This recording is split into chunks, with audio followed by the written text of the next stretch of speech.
ஹாய்ங்க. இன்றைக்கி வீடியோ உப்புமா எப்படி செய்கிறதுன்னு தான் பார்க்க போகிறோம். சேமியாவில் வாங்க வீடியோக்குள்ளே போவோம். This video sponsor by SPO digital marketing. SPO digital marketing இந்த வேலை வீட்டில் இருந்தே பண்ணுற மாதிரி பார்ட் டைமாகவும் பண்ணலாம். அதே மாதிரி ஸ்டூடெண்ட்டு, ஹவுஸ் ஒய்ஃபு, வேலை தேடுறவங்க, அதே போல் மொபைலில் ஒர்க் பண்ணுற மாதிரி தான். நமக்கு சோஷியல் மீடியா பற்றியும் கொஞ்சம் தெரிஞ்சிருக்கணும். ஓகேங்களா? எந்த டைம்லனாலும் நீங்கள் ஒர்க் பண்ணலாம். அப்படி உங்களுக்கு விருப்பம் இருந்தால் இந்த நம்பருக்கு கான்டாக்ட் பண்ணுங்கள் வாட்ஸ்அப்பில்.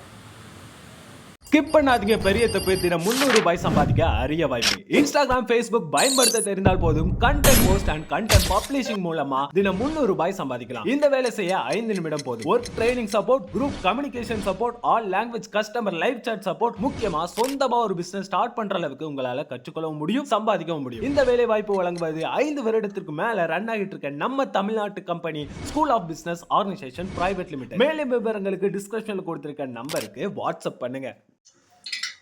ஹாய்ங்க. இன்றைக்கி உப்புமா செய்கிறது எப்படின்னு தாங்க பார்க்க போகிறோம். தேவையான அளவுக்கு கடலப்பருப்பு எடுத்து வச்சுருக்கேன். ஒரே ஒரு பச்சை மிளகாய் எடுத்து வச்சுருக்கேன். குட்டியுண்டா ஒரு தக்காளி, ஒரு பெரிய சைஸ் வெங்காயம். ஓகேங்களா? இதுக்கு நான் சேமியா இவ்வளோ சேமியா பார்த்திங்கன்னா 180 கிராம், அதாவது ஒரு பேக்கெட் தாங்க போட போகிறேன். ஓகேங்களா? இப்போ நம்ம தாளிக்கிறதுக்கு ரெடி பண்ணிக்கலாங்க. ஓகேங்க. தேவையான அளவுக்கு எண்ணெய் ஊற்றியாச்சு. அடுத்து கடுகு கொஞ்சம் போல சேர்த்துக்கலாம்.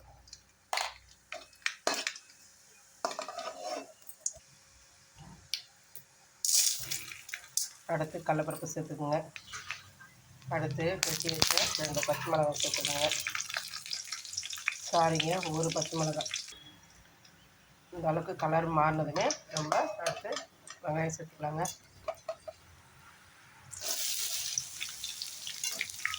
காரம் அதிகமாக போடணும்னு அவசியம் இல்லைங்க. சும்மா ஒன்று போட்டோம்னா போதுமானது. ஏன்னா காரம் அதிகமாகலாம் சேர்த்துக்காதீங்க. வெங்காயம் எண்ணெயிலே வதக்குங்க.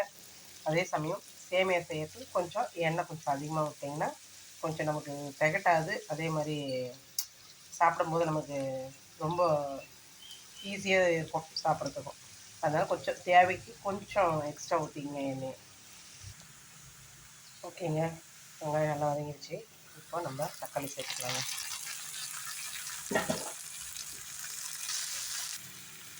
கொஞ்சம் போல் கல்லுப்பு சேர்த்துக்கலாங்க. ஓகேங்க. எல்லாம் வெங்காயம் தக்காளியெல்லாம் வதங்கிடுச்சு. இப்போது நம்ம தண்ணி ஊற்றி கொஞ்சம் நேரம் கொதிக்க விடுவோங்க. ஓகேங்க. தேவையான அளவுக்கு தண்ணி ஊற்றியாச்சு. இது ஒரு பேக்கெட்டு 180 கிராமுக்கு இந்த அளவு ஒரு சொம்பு தண்ணி ஊற்றிருக்கேன். ஓகேங்களா? இது மேக்ஸிமம் ஒரு 500 மில்லிக்கு மேலே இருக்குங்க. அளவு பார்த்து ஊற்றிங்க. ஓகேங்களா? இப்போது நல்லா ஒரு கொதி வரட்டுன்னு அதுக்கப்புறமா நம்ம சேமியா போட்டு கலந்துக்கலாங்க. ஓகேங்க.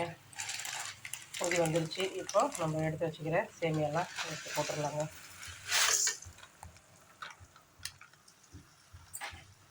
நல்லா ஒரு கலரி விடுங்க. வேகட்டும். ஓகேங்களா? தண்ணி நல்லா சுண்டுற அளவுக்கு கலரி விடுங்க. ஓகேங்க. உப்புமா ரெடி ஆயிடுச்சு. பாருங்கள் எவ்வளோ சூப்பராக இருக்குன்னு. இதை பாருங்கள். நம்ம கொஞ்சம் எண்ணெய் கொஞ்சம் கம்மியாக விட்டோம்னு வச்சுங்களேன், நமக்கு கொஞ்சம் ஒரு மாதிரி திகட்டுற மாதிரி இருக்கும். அதனால் கொஞ்சம் கூட எண்ணெய் ஊற்றுனீங்கன்னா சாப்பிட்றதுக்கு நல்லா டேஸ்ட்டாக இருக்குன்னு சொல்லுங்கள். வேறு ஒன்றும் இல்லை. கடுகு உங்களோட ஆப்ஷன் தாங்க. போகிறதுனா போடுங்க, இல்லைன்னா வேண்டாம்னா விட்டுருங்க. ஒன்றும் பிரச்சனை இல்லை. ஓகேங்க. நான் செஞ்ச உப்புமா உங்களுக்கும் பிடிச்சிருந்தா ட்ரை பண்ணி பாருங்கள். ட்ரை பண்ணி பார்த்துட்டு நல்லா இருந்ததுன்னா நீங்கள் செஞ்சு பாருங்கள். நல்லா இருந்ததுன்னா கமெண்ட் பண்ணுங்கள். நல்லா இல்லைனாலும் கமெண்ட் பண்ணுங்கள். ஓகேங்க. வீடியோ பிடிச்சிருந்தா லைக் பண்ணுங்கள், ஷேர் பண்ணுங்கள். என்னோடய சேனலை சப்ஸ்கிரைப் பண்ணுங்கள். மறக்காமல் பெல் ஐக்கானும் தட்டுங்க. அப்போ தான் நான் போடுற வீடியோ உங்களுக்கு உடனுக்குடனே நோட்டிஃபிகேஷன் வருங்க. தேங்க்ஸ்ங்க. அடுத்த வீடியோவில் பார்ப்போம். பாய்.